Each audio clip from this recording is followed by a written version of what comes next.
I'm Holly. I'm James. And we're the Walters Disney couple. Getting a little sense of deja vu here. Well, so we recorded this video for all of you, and it didn't record. Correction. Well, it recorded 6 minutes about 6 recorded. minutes. But anyway, for take 2, we are back. I know it's been a little bit of time since we've gotten a video up. I started school again, life happened, vacationing, lots of traveling, which also means we have quite a bit of content to get through and get up to you. So it's kind of good news for you in one way. Kind of bad news for you and others, because you're going to be seeing a lot more of us. Well, I guess it depends on whether you define that as good news or bad news. But 2020 has another Disney trip in it for us. Possibly, hopefully, probably, at Riviera, an Alani trip already that we will have some content coming up for you, and maybe even another themed Disney road trip, but I am not going to say any more about that one. Yeah, we still got a lot of planning and details to work out. But I think it will be a really cool one to do some videos regarding. But before we get too deep into 2020, we are going to take a look back at 2019 to talk to you about our favorite and least favorite Disney films of 2019.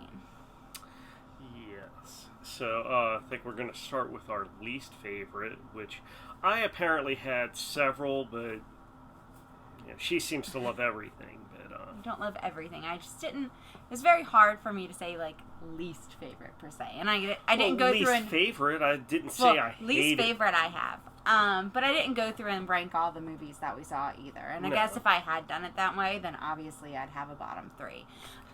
So we should preface this by saying we did not see every Disney movie that came out last year. There's a couple that we haven't seen at all still. There's a few that we saw not in the theaters but did see. And I think in some ways that in itself says something. Like, I didn't have any urge to put any money out on Maleficent.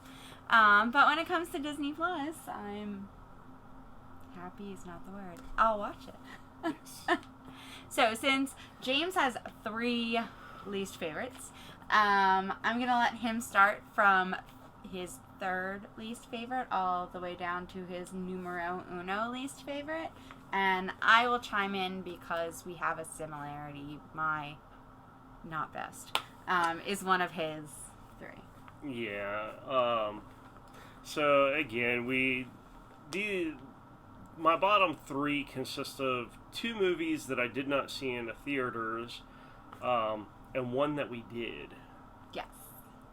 And so in this one, it was really hard to put on this list because I didn't hate it. Number 3. Yes. I didn't hate it, but I also didn't love it as much or like it as much as some of the others. And again, this list did not include Maleficent because neither of us saw it. So who knows? Maybe this movie wouldn't be on this list if we had seen it. Why don't you tell them what it is? So my number 3 least favorite movie of the year was Spider-Man: Far From Home. The previews made it look really interesting. As soon as it came out on iTunes, I bought it, and I think I've watched it the one time, and that was it. I don't even think I saw all of it.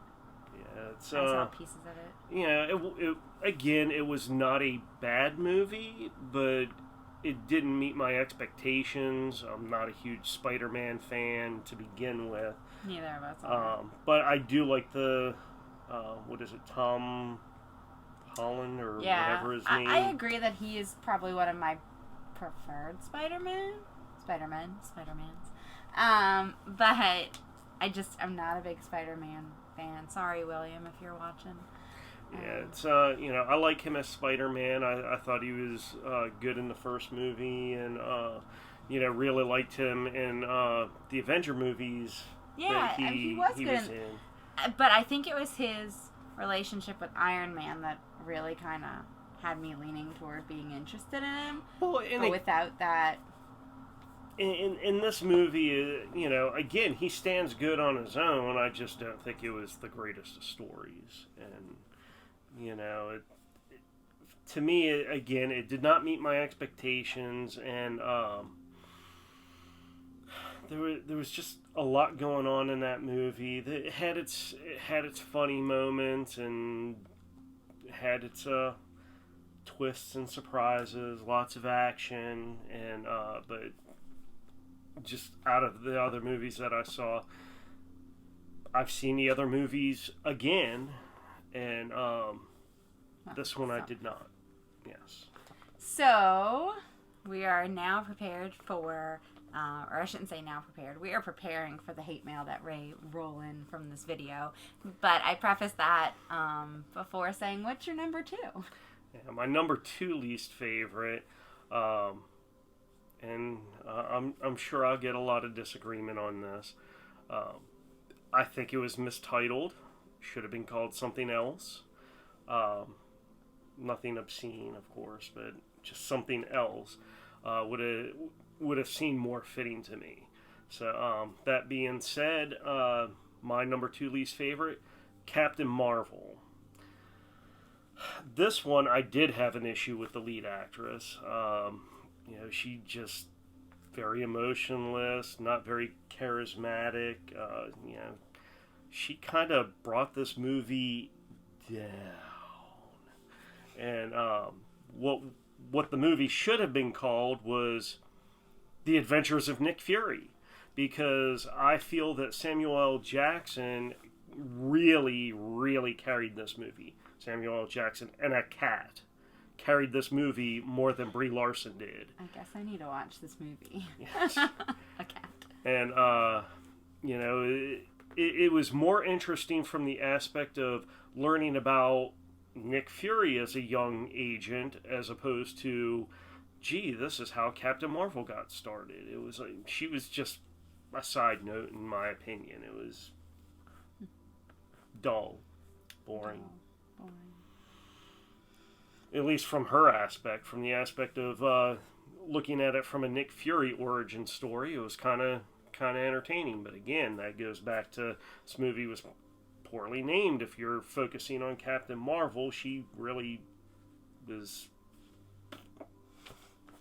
Alright, so for the number 1 least favorite movie, which we agree on. And this is saying a lot because I really, really dislike the number 2 on my list. I thought you were going to say it was saying a lot because we rarely agree on anything. No, we agree on quite a bit. May argue over 1A, 1B, whatever. Semantics.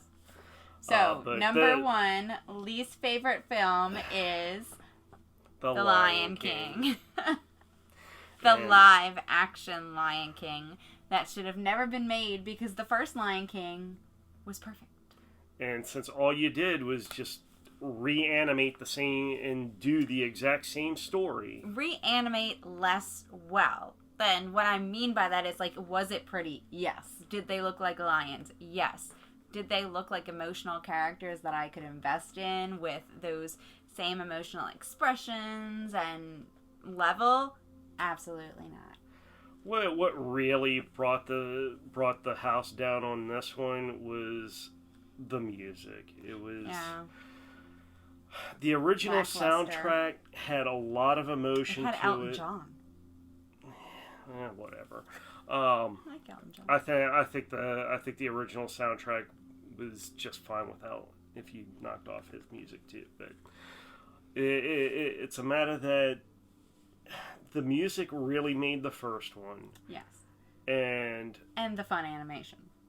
When this remake goes step by step, like the entire storyline, except for my favorite scene.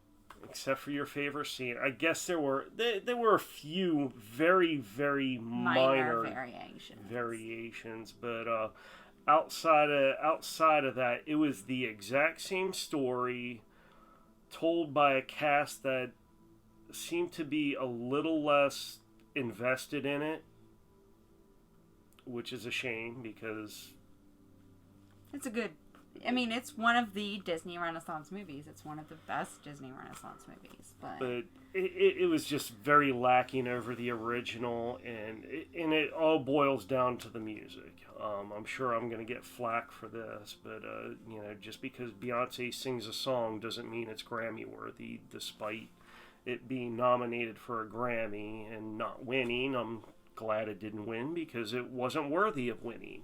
Shouldn't have even been nominated. She has so many other better songs that should have been nominated. All the music in this movie was just lacking, and that is the only word that I can use to describe it, because it did not have the energy and passion that the original had. It wasn't just the music, like it was even the dialogue. Like it didn't have that same energy and spunk either. I just couldn't get past the music. Actors. So, all right, bottom three. There were, just one more side note on the Lion King was that, the only improvement was a few more flatulence jokes. If you want to call that an improvement. But it was just missing, lacking. And for a more detailed discussion of Lion King, you can check out our old video right after we saw it. Yep. And for the record, this was another movie that I have never seen after that. Nope. It came out on Disney Plus just this week, and it's like everybody made a big deal about it. It's like, meh, whatever. I rewatched Aladdin, the live, which didn't make either of our lists, but that's okay. It was a good one. It was good. Again, that one could fall into the honorable mentions for the better half of the movies, but possibly. So I do have an honorable mention that didn't make my top three, but was just outside of it, and for me that's Dumbo. Again, if you have not seen our other videos, go back to our very first. That's when we reviewed Dumbo, and you can see why I liked it so much. But it just kind of wasn't exactly in the top three. But let us talk about what is in our top three. So James, what was your number 3 Disney movie of the year? Gotta get ready here. My number 3, and these probably could have been placed in any order, but I went with this one for my number 3, Toy Story 4. So it had some new characters. It was a new adventure. It was nice to be getting out of just the local neighborhood. That did make it pretty fun. Road trip, and of course you still had we've got to rescue a toy, but it is Toy Story. Yes. Just saying. But I mean, that's the theme of all of their movies was toys got to rescue another toy. That's what makes them all part of the same storyline. Bonnie could have been trapped in a well. They could have been trying to get her out of the well. That's Lassie. Whatever.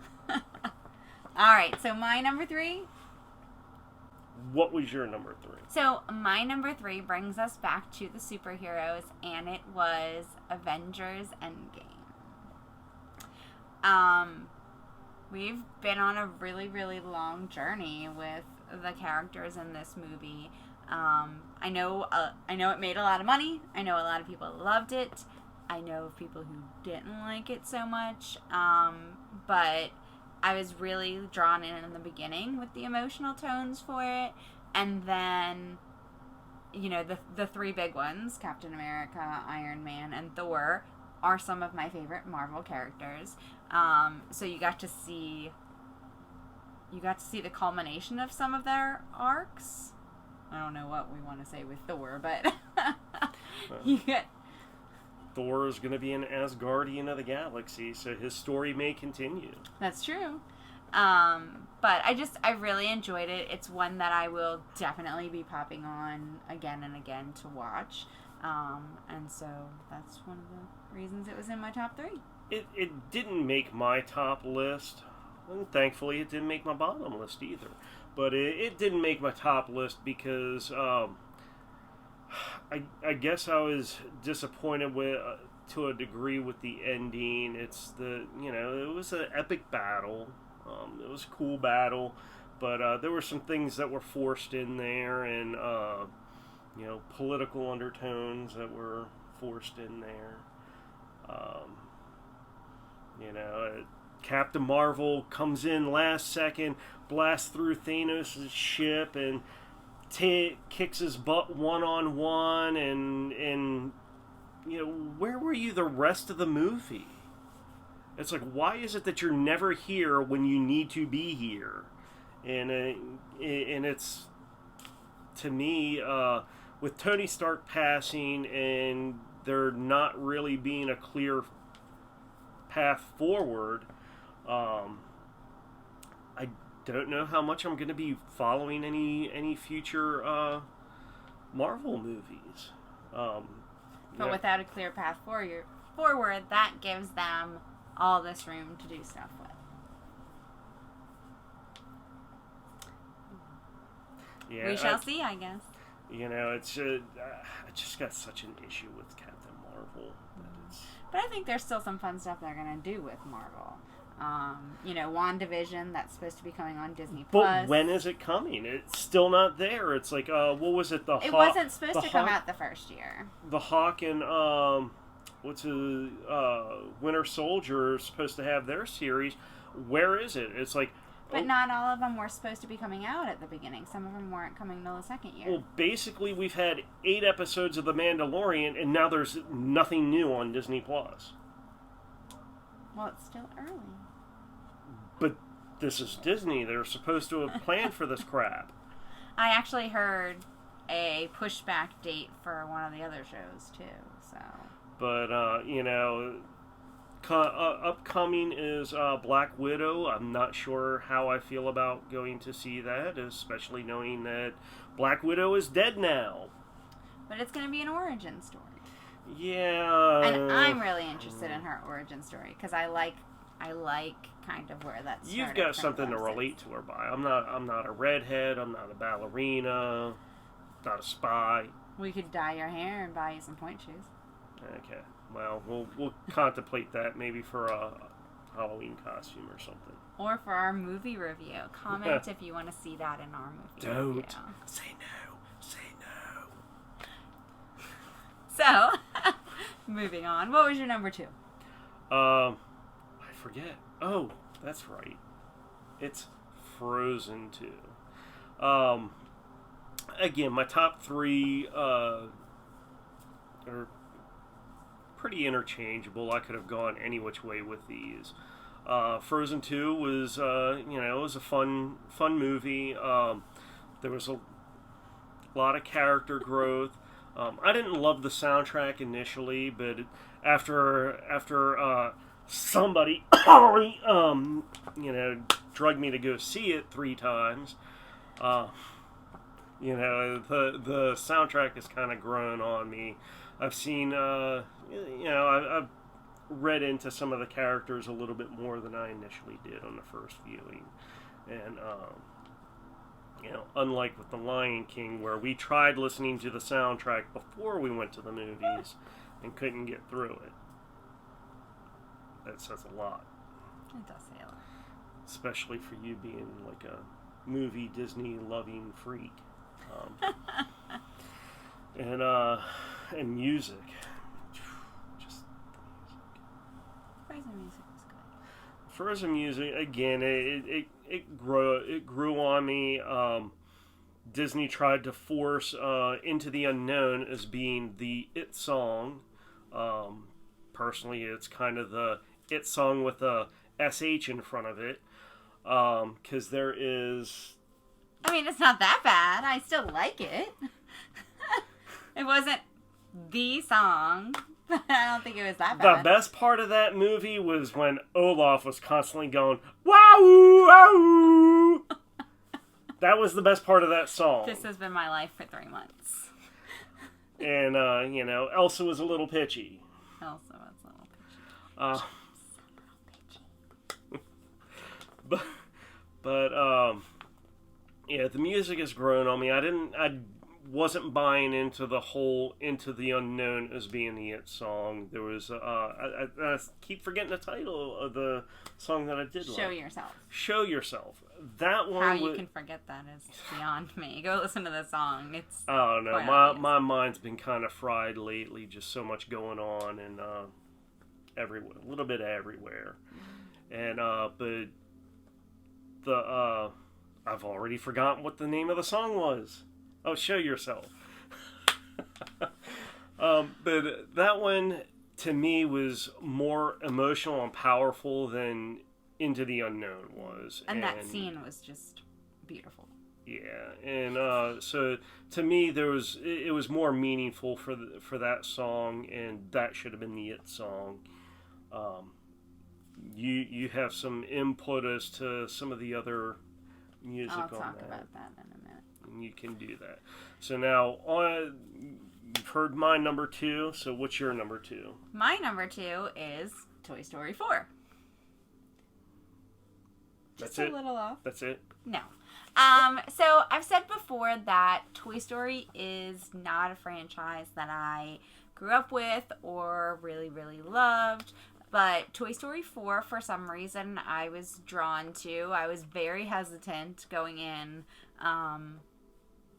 as to how a spork was going to have any emotional tone in a movie. But lo and behold, here we are in 2020, and I have more emotional connection to a spork than I did to Simba. So that Is he a spork or a foon? He's a spork. There is no such thing as a foon. A buffoon. No, he was a foon. If you watch the shorts on Disney Plus, I must he's have a missed foon. that one. He's a foon. Anyway, he's adorable. And I didn't love everybody in this movie. But I agree, getting out of that same neighborhood, going on the road trip, there was a lot of fun parts to it, especially having a carnival. She loved Duke Kaboom. That was it. Keanu Reeves, I just Canadian treasure. Guess what you could be for Halloween? Duke Kaboom. You could. Mickey's Not So Scary. Here we go. I don't know. I was very pleasantly pleased with this one. I think that Toy Story 4 may be my favorite of the 4, which I'm sure is going to be another controversial statement. I liked 3 and 4 the best. I don't know. Maybe it's because I came late in the game, and those are the ones that I know a little bit better. But number 2 for me is Toy Story 4. So, I will let you go ahead and do your number 1 first. Me? Yep. You sure? Is this a trick? Nope. Okay. So, my number... Wow, wow. I knew there was a trick in here somewhere. I was just waiting for the shoe to drop. So my number 1 is Frozen 2. I absolutely love this movie. Yes, we've seen it 3 times. Yes, I had the soundtrack downloaded before we walked out of the theater. It's what we did on my birthday evening.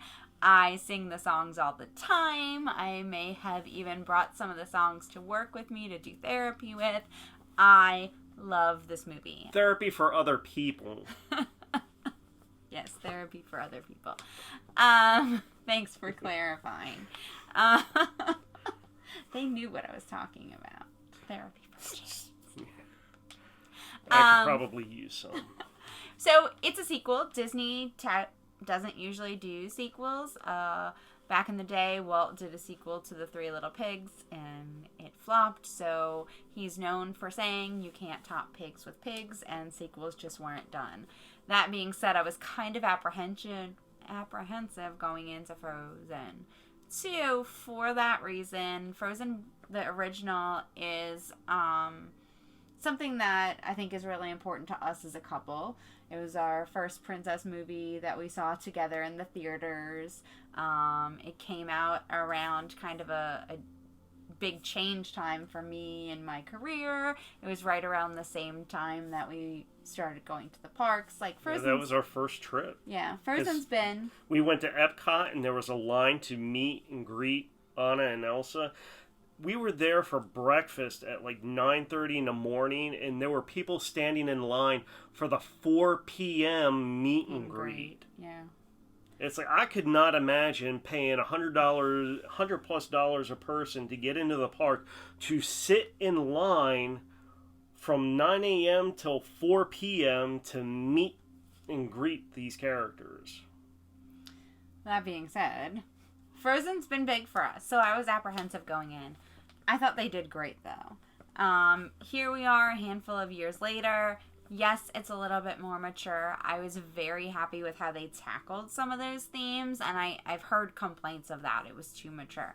But the kids that saw it originally are older now, so I would like to think the themes and things they're interested in have changed, and the movie's going to follow them, which is pretty cool. There was a lot of character growth, and there's a lot of character growth. And once you realize that, a lot of the songs do seem a little bit better. There's been arguments by some that it was too formulaic. Disney has a Disney formula. They've always had a Disney formula. Look at Beauty and the Beast, and look at Little Mermaid, and just look at their big movies. They have a formula. You've got your I Want song, you've got your conflict, you've got the formula. We know that Disney does a formula. Did they try to maybe pull a little harder on that one because of how big the first Frozen was? Maybe. I don't think they succeeded in the way they tried, but they succeeded in a different way. The music in this one, I love the music in this one. I agree, Show Yourself is the showstopper over Into the Unknown. They have a lot of great, if you haven't listened to the soundtrack, listen to it. Listen to the songs that were outtakes. They have some great outtake songs.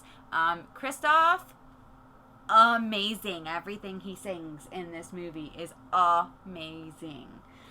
But it's also a matter that this movie speaks to you on a different level because you deal with a lot of these issues on a daily basis, growth and overcoming obstacles, grief, and all kinds of things. So I took this movie and I ran with it.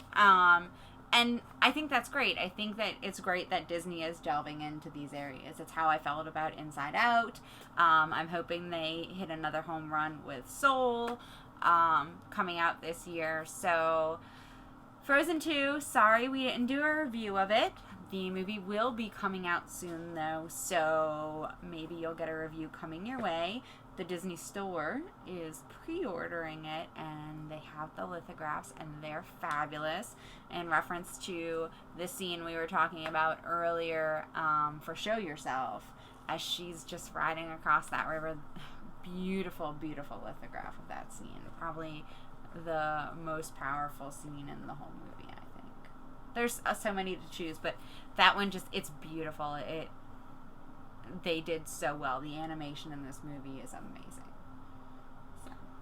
So my number one movie was Star Wars: Rise of Skywalker. I'm sure there are a lot of people out there that will completely disagree with me. And I'm sure there are people who will completely agree with you. Yes. They kind of fall into two extremes in those followers there. They either love the movie or they hate the movie. And I'm going to go with I love the movie. Could it have been a better story? Yes. Do I think they rushed to wrap it up? Yes. There was so much more that they could have told, so many things that weren't explained, like how the hell do the Jedi all of a sudden have the ability to teleport objects across the galaxy? I don't know, they've never done it before, so how did this come about? Must have been the last Skywalker. Something like that. But, it was a much better story than the previous movie. And also a divided audience. No, I'm pretty sure everybody agrees that it was a better story. But there's some people that really liked the last one. There's a lot of people that really hate the last one. But, this But one way or the other, this is it. This is the culmination well, of that saga. I mean, yes, it's culmination of the Skywalkers. There won't be any more Skywalkers. There's obviously going to be a lot more Star Wars. You don't just you build don't- a whole new land and be done with that You don't franchise. spend billions of dollars to purchase the rights for this to make 3 movies and call it quits. And, so it'll be interesting to see where they go from here. It would actually be quite interesting to see some origin stories as to how the Jedi came about. So there's been a lot of fan writing about the subject, and but who knows? So, but it was a much better story than the last one. There was a lot. The visuals were great. There was more character interaction. Rey had growth. Ren had growth. Had some new characters that were introduced that I'm not particularly keen on, whether or not I like them or I don't know. But probably not going to see them again because this was the last one in the Skywalker saga. So. There were a few questions left unanswered, but having grown up with these movies, like starting with the originals, because I want to say the original came out sometime right around when I was born. Might even be older than me. But my mom loved the movies. She loved the movies. I grew up with them. My nieces and nephews Love them now. Yeah, so it's this is a multi-generational saga here, and I think it ended as well as it could have, based off of how they took the last or the previous 2 movies to get here. So there were particularly some good scenes with Rey. I particularly liked Evil Rey. It would have been interesting to see more of that path. What would have happened if she had become the Empress of Evil? Mm-hmm. But she looked pretty badass when she was Evil Rey. So, but that made my top. You can make your own fan literature. What's that? You can make your own fan literature. Evil Rey. Yes. Yeah, probably not. Disney would sue me. Anyway, so that was my top movie of the year. I wanted to see that one again, but I did not see it again at the theaters. And that's pretty much how my top 3 ended up getting picked. Was I kind of wanted to see Toy Story 4 again when it was at the theater, but we saved our money since we had already seen it and watched something else. I agree. I pick a lot for watchability. If it's something that I know I'm going to pop in a lot, it got on my top 3. And obviously the ones that I don't have any interest in seeing again, or haven't seen again, are the ones on the bottom. Yeah, I mean, I did like the Avengers and Endgame. I think I did want to see that one again at the movies. It just, to me, it didn't make me feel as good as the other 3 did, or as satisfied, I should say. It's okay to be wrong. Yeah. So, speaking of different opinions, go ahead and leave us your top 3 and or bottom 3 in the comments. You can also follow us on Instagram at the Walters Disney Couples page, and you can let us know what your favorite movies were as well, or any movies that you're interested in seeing that are Disney movies in 2020. Yeah, on that note, we signed up for the Regal Unlimited, since we have a Regal theater here, and we're going to be seeing a lot more movies this year, maybe multiple times. While Holly was in class, I watched Jumanji and Bad Boys for Life, and I thought both of those were good movies. I'm gonna say Bad Boys for Life was a little bit better in my opinion because I think it was just funnier. It's a different kind of funny. It's a different kind of funny, but you know, if you're not a fan of Bad Boys, then you're probably not going to like it anyway. But just throwing it out there that those were two movies that I had seen recently, non-Disney, and you know, and I thought Bad Boys for Life was really good, and Jumanji was good. Definitely a fun one for the kids. Bad Boys for Life was not. Do not take the kids to that one. Pretty sure it was rated R. But on that note, if you're interested in having us do a review on anything, leave those comments and leave some comments about that. And make sure that you like this, share as you feel free, and subscribe so you know whenever new content comes up. We definitely have a few more videos in the works that'll be coming up for you guys soon. Till next time.